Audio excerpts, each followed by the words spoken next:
बड़े शौक से दादाजी वो तस्वीर खरीद के लाए थे। दादाजी की उम्र अब लगभग 70 साल की हो गई थी। जब से उनकी पत्नी शारदा ये दुनिया छोड़ के चली गई थी, वो बहुत अकेलापन महसूस करने लगे थे। दादाजी वो तस्वीर किसी आर्ट गैलरी से खरीद के लाए थे। उनका कहना था कि वो तस्वीर उन्हें शारदा की याद दिला रही थी। उन्होंने उस तस्वीर को अपने बेडरूम में लगाया। अपने पलंग पे सोते सोते घंटों वो उस तस्वीर को ही देखा करते थे। दादाजी का बेटा दिनेश और उनकी बहू राधिका दोनों ही उनकी इस आदत से कुछ परेशान से हो गए थे। कभी कभी तो उनके रूम में से राधिका ने दिनेश से कहा कि दादाजी अब उस तस्वीर से बातें भी करने लगे थे। दिनेश इस बात से बड़ा ही चिंतित हो गया था। उसने वो तस्वीर दादाजी के बेडरूम से निकालनी चाहिए, लेकिन उसकी इस हरकत से दादाजी नाराज हो गए और उन्होंने खाना पीना ही छोड़ दिया। मजबूरन दिनेश को वो तस्वीर फिर से दादाजी के कमरे में लगवानी पड़ी, लेकिन अब दादाजी ने बहू और बेटा दोनों से ही बात करना भी छोड़ दिया था। इतना ही नहीं, वो खाना भी अपने कमरे में ही खाने लगे थे। दिन ब दिन उनकी तबीयत खराब ही होती जा रही थी। एक दिन राधिका उनके कमरे में उन्हें खाना देने आई तो उसने देखा कि दादाजी बस एकटक उस तस्वीर को ही घूर रहे थे। शारदा, क्या तुम मुझसे नाराज हो? कल मुझसे मिलने क्यों नहीं आई? दादाजी की ये बात सुन के राधिका बहुत घबरा सी गई। उसने उस तस्वीर की तरफ देखा। 2 पल के लिए उसे भी लगा कि जैसे उस तस्वीर की आंखें उससे ही घूर रही है। उस कमरे में रोशनी बहुत ही कम थी और एक अजीब सी बदबू पूरे कमरे में फैल चुकी थी। राधिका ने खाना रखा और वो उस कमरे में से बाहर निकल आई। शारदा, क्यों तड़पा रही हो? मुझे भी अपने साथ ले चलो। चांद की हल्की सी रोशनी उस खिड़की में से आके उस तस्वीर पर गिर रही थी। शारदा, तुम आ गई? एक सुंदर सी लड़की दादाजी के सिरहाने आके बैठ गई। हाँ, मैं आ गई, वो लड़की बोली। अब मुझे कभी छोड़ के मत जाना।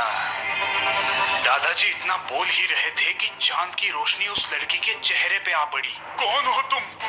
तुम शारदा नहीं हो।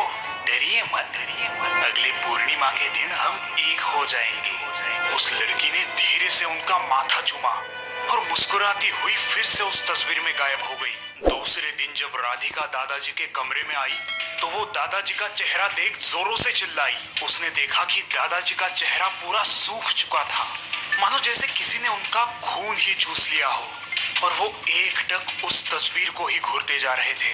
लेकिन अब उनकी आंखों में वो प्यार, वो जज्बात नहीं था जो पहले दिखाई देता था। अब उस प्यार और जज्बात की जगह किसी खौफ ने ले ली थी। वो कुछ पुटपुटा रहे थे। दिनेश उनकी बात समझने की कोशिश कर रहा था। पूर्णिमा, पूर्णिमा,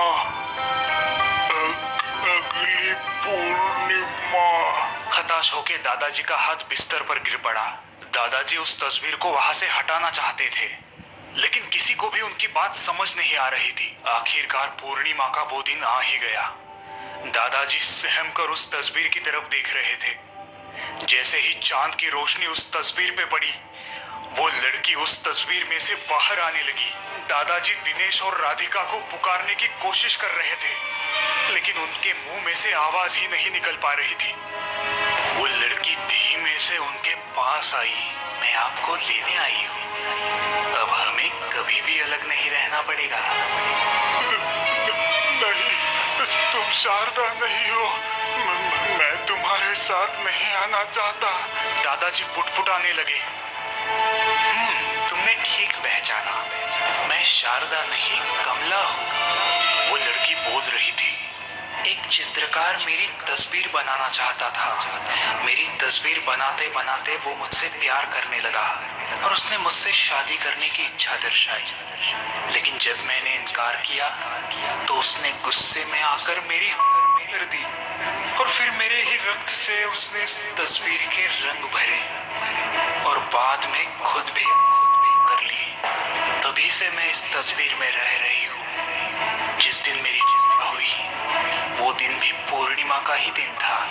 हर पूर्णिमा के दिन मुझे रक्त की प्यास लगती है। अब आओ, मेरी प्यास बुझाओ। इतना कहकर उस डायन ने अपना मुंह खोला। दादाजी के मुंह से एक हल्की सी चित्कार निकली और फिर शांत हो गया।